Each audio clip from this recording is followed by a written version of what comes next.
Have you checked the children? You're a little mad sometimes. Hi, I'm Chucky. Wanna play? Sometimes that is better. You're gonna need a bigger boat. Well, hello, Fright fans. I'm Jaime and Fuego, and Bevaninos. Welcome to the horror show for another patron request. And this was a group consensus, actually, because this was a February poll winner. And yes, we've been playing catch up since there was the Phoenix Film Festival in March, and then right around that time was where the channel got briefly commandeered for over 2 weeks. But founder of the feast, our showrunner Cecil Laird, was awesome enough to stick with it and make sure that we regained control after a bit of a scare. So yeah, a different type of scare in that regard, obviously. But I'm here solo to give my thoughts on the 1960 original version of Village of the Damned. And so this was remade by John Carpenter in the early 90s. It starred Kristopher Reeves, Superman himself, that's right. And it was actually the last live action role that he did before that unfortunate accident that paralyzed him, regrettably, and all the major sadness that was accompanied with that. But this is the OG. This is the one that it's barely over an hour long. I think it's like an hour and 17 minutes, something like that. And you can rent it on VOD for just a few dollars, $2.99 if I remember correctly. And yeah, it's not streaming anywhere, so you have to make that rental choice, unfortunately. But it's a first time viewing for me, and it's good for the era, though. The scares are more so implied than anything else, although once the manifestation of the powers of these creepy kids are developed, that's where it really kind of gets into it. But it is really more so like kind of a creepy character exploration. And yeah, I overall thoughts was not like immensely wowed by this one, but I appreciated it. And that's why I even told Cecil, I was like, yeah, as far as like, there is the occasional pre-1970s one that he's willing to do, but I can see why, I watched this with my girlfriend, and she was like, this movie's boring. And so that's the tough thing about a lot of early horror, and this is also black and white too. I think there is a colorized version floating around there somewhere in all likelihood, but this one, at least in the incarnation that I rented it on, was in black and white. And so just basic premise, and once again, I appreciated it, but I did not love it, unfortunately. But basic premise is the fact that there is a slightly remote village. From the fact that I believe this is a British movie, it was somewhere more so like in the remote countryside, like kind of village, small town sort of status. And there is a peculiar phenomenon that transpires where pretty much all of the adults lose consciousness, like they faint, so to speak, as the military and some of the doctors and stuff kind of gauge afterwards. And so they all pass out, and thankfully, aside from a few minor injuries, there's no deaths, but yet you see people just falling over. There's a guy, driving a tractor, for instance, and he crashes into something, and then there's, people like buses crashing, and everybody on the bus is, passed out and asleep. So there's some sort of, they don't know if it's like a meteor or extraterrestrial or whatever, but there's a phenomenon that happens, and so everybody is unconscious for a particular period of time, but then they all eventually reawaken. Thing is, though, pretty much all of the women who are able to have children, they're not too far past the point, they're not too elderly or whatever.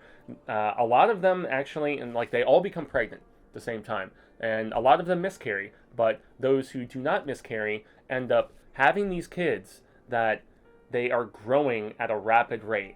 And all of them have, I don't know if it was real hair or if it was wigs, but they all have this white hair, and they all have this very stoic, kind of creepy demeanor.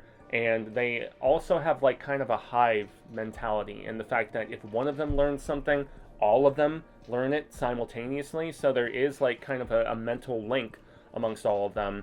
And one gentleman, who was a prominent government person, his wife becomes pregnant and has one of these kids by the name of David. And so he's right there front and center to observe and see the accelerated rate of growth in his son, but also the extensive amount of intelligence. And so it's his son David who essentially becomes the ringleader of this small group of the surviving kids that were born out of this phenomenon and grew up so very quickly. It's like a year or so, and they're already like adolescent age.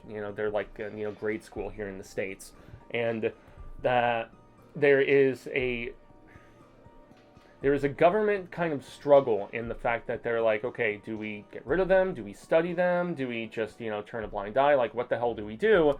And so that's where David's father is like, give me a year and let me study them and let me see, because there's also talks of like, they start to realize their abilities and they're like, can we weaponize them? And that almost ties in with, stuff that King did with everything from, Firestarter to the Institute, and then even later on Stranger Things, copying that sort of vibe of, creepily gifted kids and what can we do with them. And so, yeah, David's father, he brings all of them together and he has them in the same area and he's studying them, and it's without spoiling things, it becomes very apparent that there is an otherworldliness to them that is, it's undefined, but there's a lot of theories and possibilities as to why, especially with the way his son David talks to him. So from a storytelling standpoint, I can most definitely see why this is revered in the regard that it is, because of the fact that it was groundbreaking storytelling. I feel like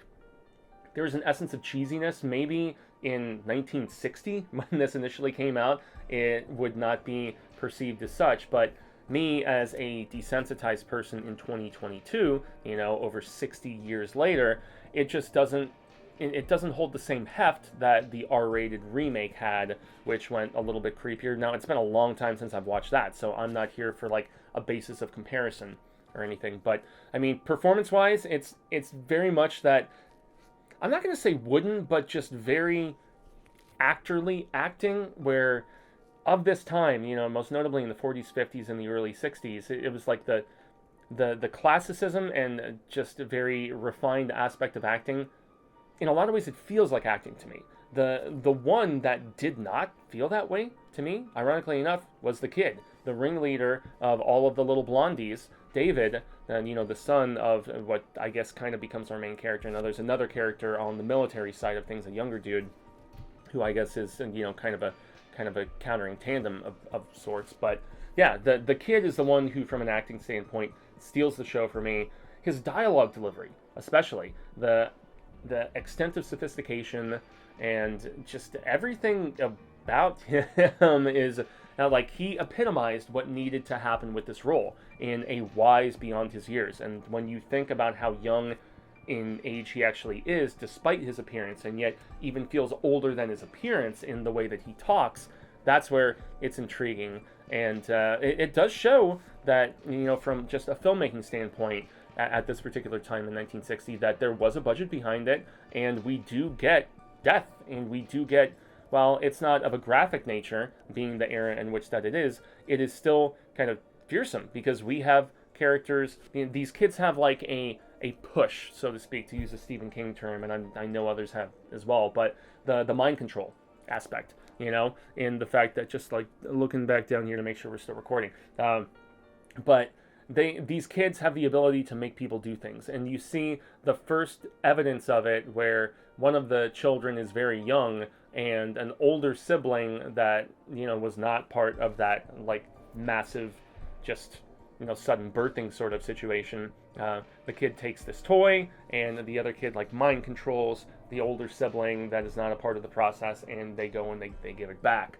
So it's amplified as these kids get older and a little bit more sadistic, and so forcing somebody to crash a car, forcing somebody to take a shotgun and blast their heads off. So yeah, it does go for it from a storytelling standpoint, but don't expect any sort of carnage. However, they are blowing things up. They are, just, I mean, this is not an era where you could just CGI in the explosions. They were really doing this sort of thing. And so the menace from a storytelling standpoint is very much there, and I appreciated the darkness of the ending in this as well. I genuinely did, especially where one character is almost saying a goodbye when they're sitting on a piano, and just it's epitomized with a reflection about when they met, person that means a whole hell of a lot to them. I'm trying to dance around any spoilers here. So I guess February poll fans here. At the end of the day, I respect, I appreciate, both are two words that I have already utilized here. But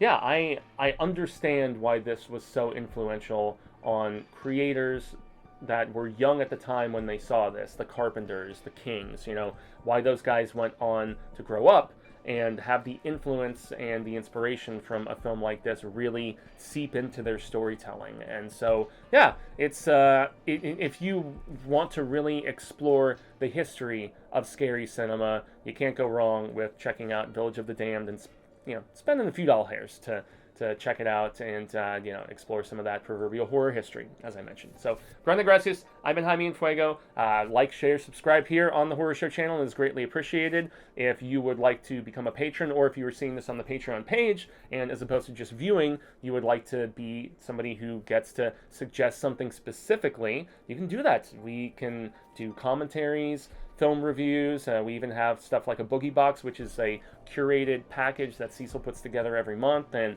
it's all of the donations and the support help us immensely, and it is humbled and an honoring sort of situation for all of those who support us as such. So once again, I've been Fuego, y'all have been Rad Status, and until the next time, Fright fans, remember, stay scared.